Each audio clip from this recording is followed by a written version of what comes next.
A big picture of him popped up, and I was just shocked.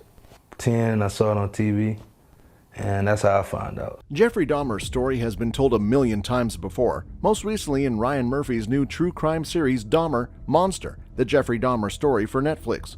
The series focuses on not just Dahmer and his crimes, but more prominently the many attempts neighbors and witnesses made to stop him in his tracks, while Milwaukee police turned a blind eye. While Wisconsin state had abolished the penalty by the time of his trial, Dahmer's 15-time life sentence in prison seemed to mark an inevitability that he would be slayed there, lest he spent the rest of his life in solitary confinement. It only took 2 years and 2 attempts for someone to take his life, with Christopher Scarver delivering the blow that ended the life of the man known as the Milwaukee Cannibal. By the time he was arrested in 1991, Dahmer had taken at least 17 lives, most of whom were young gay men of color. He had decapitated some, eaten body parts of others, and in some cases had tortured them before they met their maker. For many, the passing of Dahmer was seen as a blessing, blurring even the most stringent moral code. After all, when you hear he drilled a hole into a 14-year-old's skull before filling his brain with acid, it's hard not to. But what happened to his slayer, Christopher Scarver, and why did he do it? This is the story behind the serial slayer's slayer and where he is now. Who is Christopher Scarver?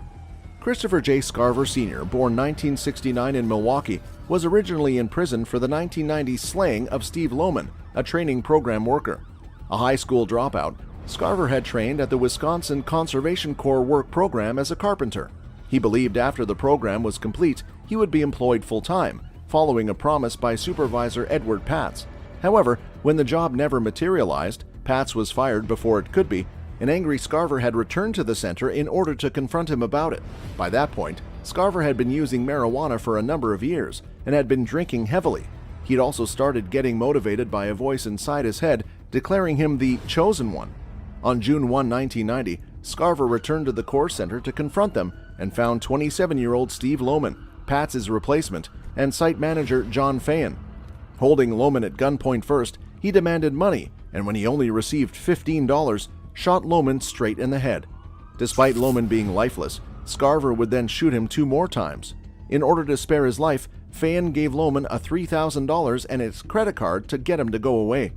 Scarver was quickly caught, found with the money, gun, and credit card from the attack, and arrested. He was convicted for the slaying of Lohman, being given a life sentence, later saying he knew he'd done wrong and wasn't sure why he'd snapped the way he did.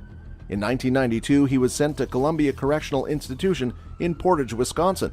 At the time of the slaying, he had recently discovered he was expecting to become a father for the first time and had been kicked out of his familial home by his mother. Why slay Jeffrey Dahmer? Christopher Scarver made international news when on November 28, 1994, he battered Jeffrey Dahmer to his end at the Wisconsin prison. Scarver, who was 25 years old at the time, had been assigned a work detail with 2 other inmates, were left unattended by guards while they cleaned a restroom at the prison gymnasium. When I was young, I didn't know what it meant, obviously, but, that name, it's been around me for...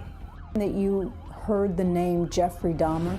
Heard it a lot growing up, that's all I heard. He ended up dead. I put his head down, Scarver explained in the interview. Most of Dahmer's victims were people of color, largely black or Hispanic, and Anderson initially led police on a goose chase for 2 black men he said had committed his crime. Some believe this was an added incentive for Scarver. However, officially the slayings were not considered as racially motivated crimes by detectives. I needed some guidance, and I just told him everything that I was going through, and he's starting to go down the wrong road. And I started to, that's why I wrote him. I didn't know what to do, how I felt about me and his relationship, all those built up years, all that pain that I had, I finally just let it go. He crossed the line with some people, prisoners, prison staff. Some people who are in prison are repentant, but Dahmer was not one of them, he told the paper.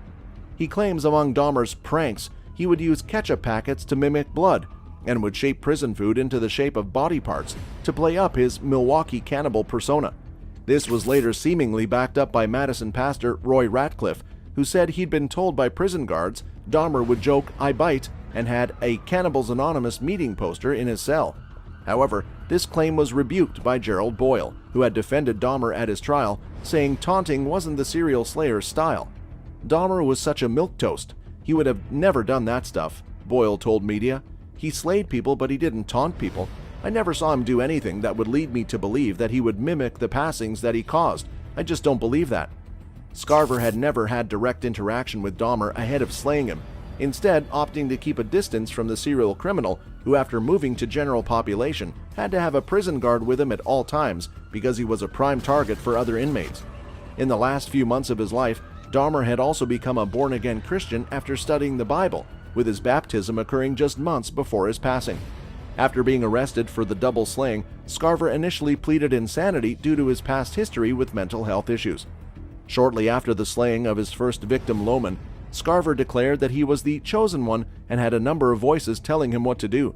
It's a lot of pressure on a kid when a parent is incarcerated. However, in the case of his arrest for Dahmer and Anderson slayings, Scarver was declared competent